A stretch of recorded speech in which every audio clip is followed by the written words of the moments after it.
하나님께서 말씀은 사무엘하 21장 5절부터 9절까지입니다. 사무엘하 21장 5절에서 9절입니다. 그들이 왕께 아뢰되 우리를 학살하였고 또 우리를 멸하여 이스라엘 영토 내에 머물지 못하게 하려고 모해한 사람의 자손 7사람을 우리에게 주소서. 여호와께서 택하신 사울의 고을 기브아에서 우리가 그들을 여호와 앞에서 목매어 달겠나이다 하니 왕이 이르되 내가 내게 주리라 하니라. 그러나 다윗과 사울의 아들 요나단 사이에 서로 여호와를 두고 맹세한 것이 있으므로 왕이 사울의 손자 요나단의 아들 무비보셋을 아끼고 왕이 이에 아야의 딸 리스바에게서 난 자 곧 사울의 두 아들 알모니와 무비보셋과 사울의 딸 메랍에게서 난 자 곧 무홀라 사람 바르실레의 아들 아드리의 5 아들을 붙잡아 그들을 기브온 사람의 손에 넘기니 기브온 사람이 그들을 산 위에서 여호와 앞에 목매어 달매 그들 7사람이 동시에 죽으니 죽은 때는 곡식 빼는 첫날 곧 뿌리를 내기 시작하는 때더라.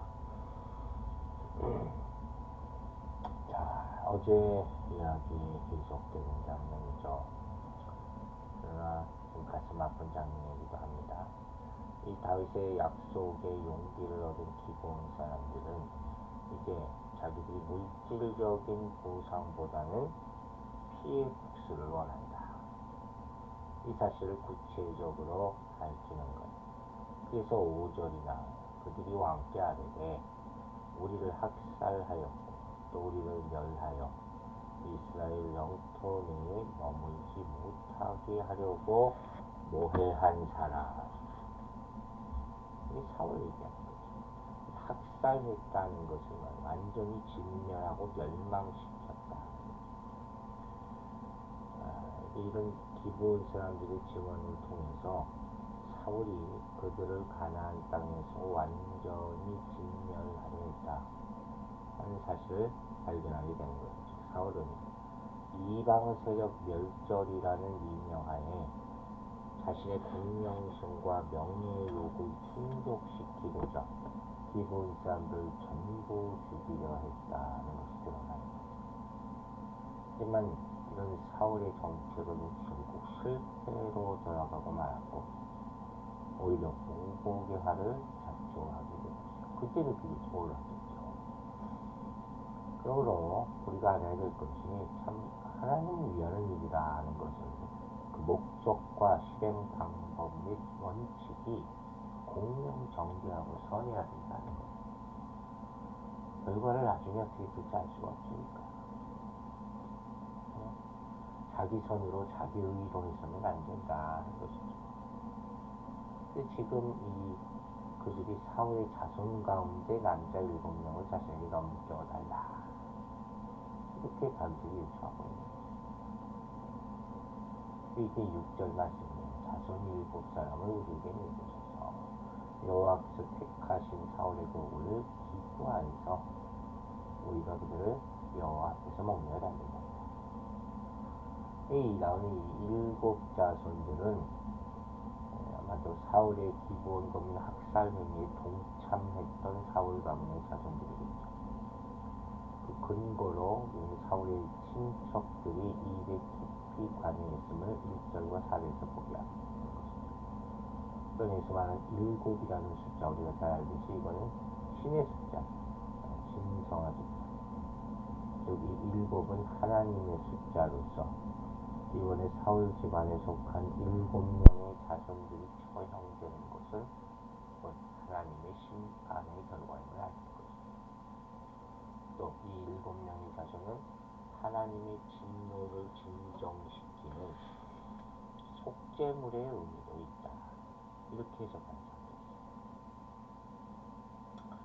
또 여기서 말하는 여호와께서 택하신 사울이라는 뜻은 바로 사울이 기름 부음 받았다는 것을 상징하겠죠. 기름 부음마다 세워진 이승의 초대 왕 아닙니까? 그래서 여기서 이 표현을 썼다는 것은 풍자적이라고 당연히 얘기할 수 있다. 풍자적. 왜냐면 사울은 여호와의 기름 부음 받은 자로서 마땅히 여호와의 뜻을 성실히 쫓았어야 합니다. 그러니까 그렇지 못하고 여호와 이름으로 화친 조약을 맺은 기브온 거민들을 대량 학살하는 만행을 저지르지 않았습니다. 그래서 여기 사울의 고을 기브아에서 상징적인 기브온 사람 학살의 책임이 누구부터 사울에게 있기 때문에 이 기브온 사람들은 사울의 집에 속한 7명의 자손들을 처할 장소로 사울의 고향 기브아를 지정합니다. 좀 안타깝게도 부끄러운 일이 벌어졌죠. 이걸 뭐라고 이걸 표현하냐? 여호와 앞에서 목매어 달린다. 여기서 여호와 앞에서란 말은 정확하게는 여호와를 위하여 하는 뜻입니다. 맹세했습니다. 이 말로써 기브온 사람들은 사울의 7자손을 처형하는 것이야말로 하나님의 진노를 진정시키기 위한 공의적인 차원이다. 이걸 강조했는 거죠. 그래서 이 기브온 사람들을 보면 아마도 민수기 25장 4절에 기록된 사건, 여호와의 진노가 이스라엘을 떠나도록 하기 위해서 바알보르 죄를 범한 백성들의 머리를 여호와 앞에 달았던 사건을 염두에 두었을 것으로 생각할 수 있죠. 그래서 상황은 다르죠. 지금 범죄한 당사자들 대신에 그 자손들이 처벌받고 있는데 그래서 더 안타깝다는 얘기죠. 사울이 저지른 잘못을 그 후손들이 감당해야 되는 그 안타까운 모습을 우리가 보고 있지 않습니까? 그런데 7절에 이런 말이 나오죠. 다윗과 사울의 아들 요나단 사이에 서로 여호와를 두고 맹세한 것이 있습니다. 왕이 사울의 손자 요나단의 아들 무비보셋을 낳습니다. 전적으로 이건 이 다윗의 맹세도 맹세지만 요나단과의 사랑의 우정 때문이죠. 그래서 이렇게 다윗은 하나님의 이름으로 맹세했던 요나단과의 우정의 언약을 지키는 뜻에서 이 7명의 명단에 속해서 죽어야 할 무비보셋을 지금 제외시켜주고 있는 거예요. 대신에 8절에 나오듯이 아해의 딸 리스바에서 난 자, 곧 사울의 두 아들 알모니와 무비보셋과 사울의 딸 메랍에서 난 자, 무홀라 사람 바르실의 아들 아드미엘의 5 아들을 붙잡았다. 이 아해의 딸 리스바는 사울의 첩이에요. 사울 사후에 아브넬과 이스보셋과를 불화의 이유를 내기했던 장본이었죠. 또 메랍, 사울의 장녀죠. 사울이 다윗에게 주기로 했다가 그 약속을 어기고 아들에게 시보낸 그 여인이죠. 불행한 여인. 어쨌든 이들은 다 이 사울 때문에 결국 이런 불행한 운명을 맞을 수밖에 없는 상황이었다는 거죠.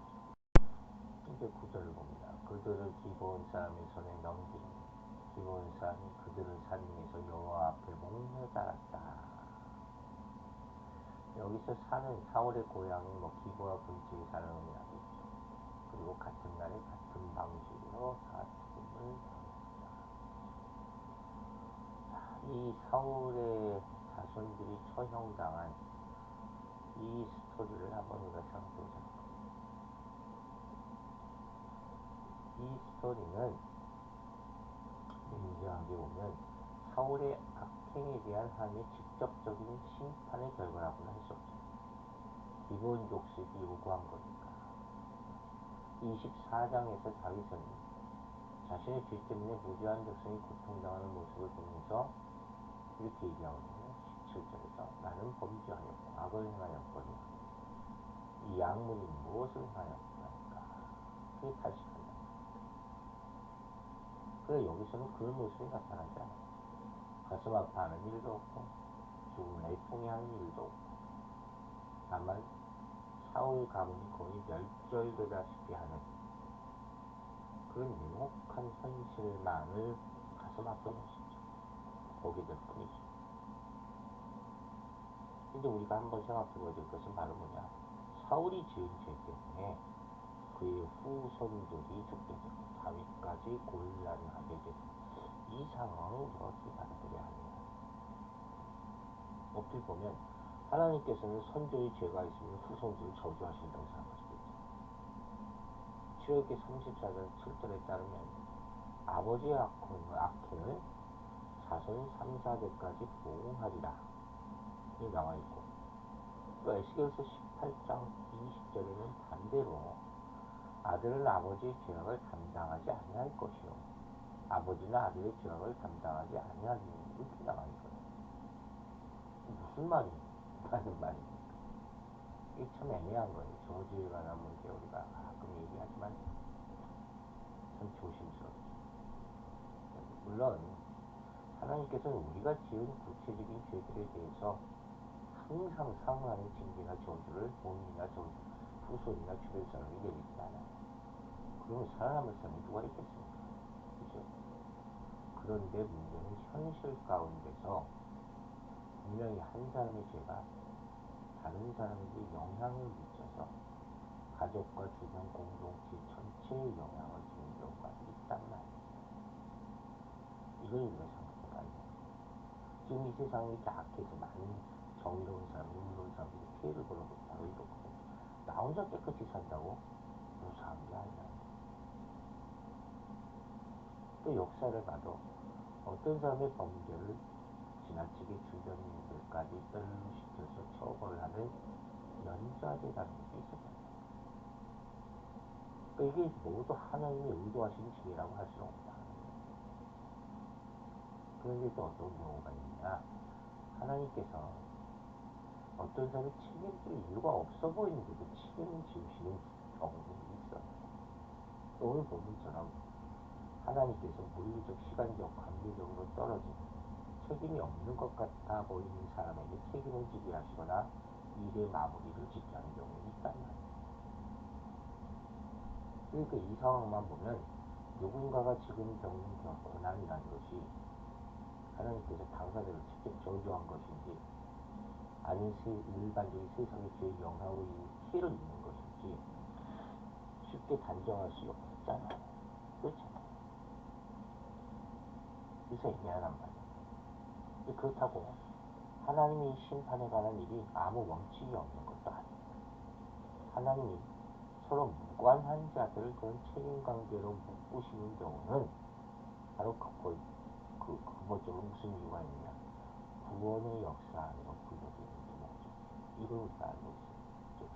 최종적으로 예수 그리스도와 연합하기 원하시고 예수 그리스도와 관계 있게 하시려는 것이죠. 그러니까 하나님이 죄인들을 구원하시는 원리를 깨닫게 하시는 거예요. 성경은 그걸 고려하는 거예요. 즉, 내 잘못이 아닌데 내가 고통을 겪는 거죠. 내 공로도 아닌데 내가 구원을 얻는 것. 이해했죠? 이해가시죠? 또 오늘 본문처럼 다윗이 자신의 죄 때문에 갓난 아들의 죽음을 경험했던 것처럼 또 죄 때문에 가까운 사람이 자기 책임으로 죽는 일, 이게 있잖아요.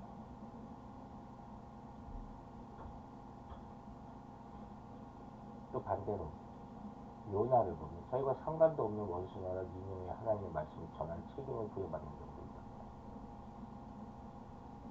말이에요. 누가 죄의 대가를 치르게 될지, 누가 누구를 통해서 성령의 은혜를 깨닫게 할지, 이 관계 설정은 하나님의 손에 달립니다. 하나님 마음대로 해요. 우린 몰라요. 이게 자기가 공로라고 사실 얘기하면 절대로 안 되는 거죠. 그래서 짧게 사는 동안에 해명해야 될 게 다 있는 건 아닙니까? 그러니까 하나님께서 책임지시는 자와 책임져야 할 대상을 연결시키는 이유는 오로지 죄를 깨닫고 구원하시는 하나님의 은혜를 알도록 하시기 때문이에요. 그래서 나의 죄와 무관한 자가 나 때문에 고통당할 수도 있는 거죠. 그때 우리의 죄가 근본적인 죄가 있구나 깨닫게 되는 거죠. 또 무관한 자가 희생을 치르면서 나의 죄 문제를 해결해 줄 수도 있는 거죠. 또 그게 은혜라는 거죠. 깨닫게 되길바랍니다. 그래서 하나님은 우리가 이해할 수 없는 원리로 그리스도와 우리를 연결시키는 큰 그림이죠. 깊은 신앙과 믿음이 없으면 참 깨닫기가 어려운 거죠. 이 사건만 보면 당혹스러운 거죠. 왜 무거운 후손들이 사회 죄를 대신하여 죽어야 하느냐. 불공평하고 이게 불의한 행사가 아닐까. 그러나 성경을 보면 이런 일이 바로 어디서 일어났어요? 그리스도가 십자가에 죽으신 사건이 일어났다. 그렇지 않습니까? 그분이 죽으셔야 할 이유가 아무것도 없기 때문에. 그리고 우리는 그 십자가를 보면서 얼마나 감사합니까? 그분이 우리 죄 때문에 대신 죽어야 한다는 것이 그것 때문에 얼마나 감사합니까? 그걸 가지고 불공평하다 얘기하지 않잖아요. 이걸 알아야 돼요.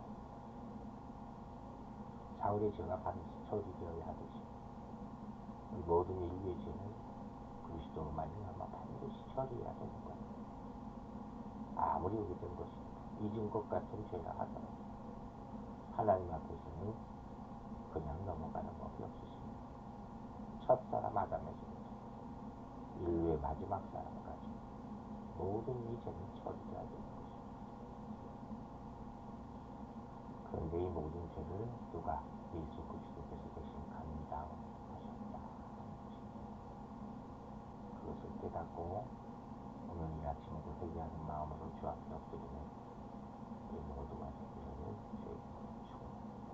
기도하겠습니다. 아버지 하나님, 우리는 가끔 왜 나이해야 되느냐 하고 불평할 때가 있습니다. 그때마다 예수 그리스도가 십자가에 나 때문에 죽으신 사건을 기억하게 하여 주시옵소서. 그러면서 그분이 왜 나 때문에 죽으셨는가를 물어받을 수 있게 우리에게 깊은 믿음을 허락하여 주시옵소서. 우리가 이제는 죄짓기보다 바울 사울처럼 빚진 자를 살려서 복음을 전함으로 말미암아 그 죄의 값을 치러나가는 인생 되게 하여 주시고, 하나님의 은혜로 우리가 점점 더 변화되고 성화되고 하나님 앞에 온전한 자로 세워질 수 있도록 도와주시옵소서. 오늘 하루도 은혜 가운데 우리 모든 성도들이 안전하고 평안하기를 원합니다. 주께서 모든 악한 것들을 미리 막아주시고 고쳐주시고 보호하여 주시옵소서. 형사님이 항해하를 기억하여 주시고 그 정신을 주님께서 붙잡아 주시고 그 영혼을 주님께서 지켜 보호하여 주셔서 일어나 걸으라 하시니 주님의 말씀대로 아버지 모든 능력으로 역사하여 주시옵소서. 오늘 중요한 일을 앞두고 있는 사랑하는 주님의 아기장을 기억하여 주시고 그 장소에 주님 성령으로 함께하여 주셔서 올바른 판단과 보호를 받도록